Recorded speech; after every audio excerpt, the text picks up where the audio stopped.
kulang ka pa sa tulog ah. Huwag ka na kaya muna pumasok. Hindi pwede. Ang daming gagawin sa KTV. Ganun ba? O, di, sige, basta pag may chance ka magpahinga ka ha. Hindi maganda yung sobrang pagod ha. Wow! Sabihin mo yun sa sarili mo. Oo nga po, tay. Lagi na po kayo late umuwi. Hindi, sunod-sunod naman kasi yung mga meeting namin.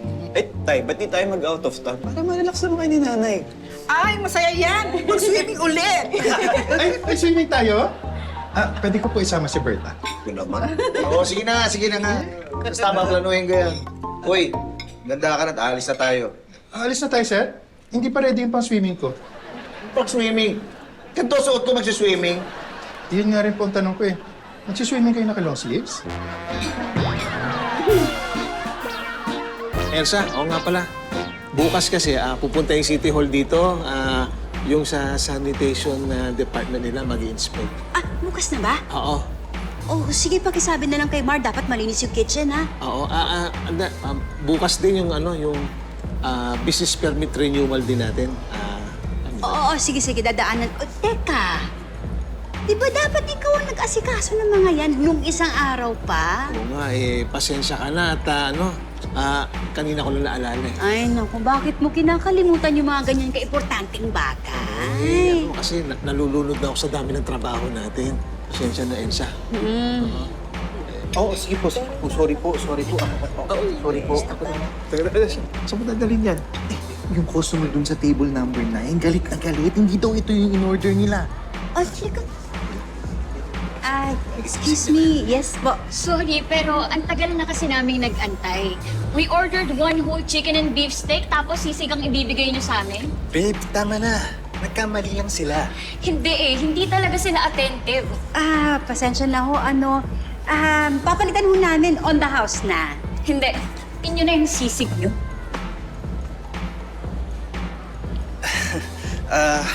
Pasensya na po talaga kayo, ha? Pero, in fairness, masarap po yung sisig ninyo. Pasensya na po ulit. Chuy, ba't mo kinakain yan? Atin na daw yung sisig na to. Maraming salamat, Mr. Velasquez ha. Malaking bagay para sa amin tong partnership ng kumpanya natin. Matagal ko rin naman gustong mangyari ito, Mr. Manaloto. In fact, last year ko pa tinatry na mangyari ito. Talaga. Naku, maraming salamat sa tiwala. No, salamat sa opportunity na ibinigay mo sa amin. Tini, umalis ka. Pasensya na. Hindi, okay lang. Panganay mo? Yeah, this is Tini. Sinasama ko na siya sa mga ganitong meeting para masanay na. After all, siya naman ang magmamana nito. Can't you see? We are in the middle of an important meeting. Tini! I'm sorry, Mr. Manaloto. Okay lang eh. Talaga. Hindi ko maintindihan ng mga kabataan ngayon. Lahat nasa kanila na, tapos ganyan pa ang asal. Baka baka kailangan mo lang kausapin, no? Ilang beses ko na yung kinausap. Ewan ko. Wala na atang pag-asang magbago. I'm sorry. Ay. I think I might have said too much. Sige, Okay. mauna na ako. Sige. Thank you so much. Naku, thank you, Mr. Velasquez. Salamat. Thank you.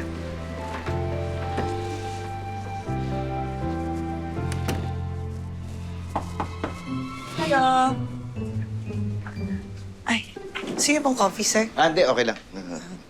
Bali, sir, meron pa po kayong isang meeting sa Makati. Last na yan eh, no? Meron pa po kayong isang Zoom meeting. Tapos isang lunch meeting. So, bale... Tapos may courtesy call po kayo kay Mayor. Tapos tatawagan niyo po si Mr. Cruz ng 4 p.m. Yun lang po. Yun lang? Yun lang pala.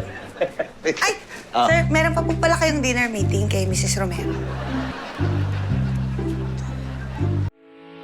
Getting all your Kapuso shows has never been this affordable. Subscribe to the GMA Pinoy Pack on YouTube TV for only $14.99 a month. Watch GMA Pinoy TV, GMA Live TV, and GMA News TV anytime, anywhere. More power! Tawa mo saya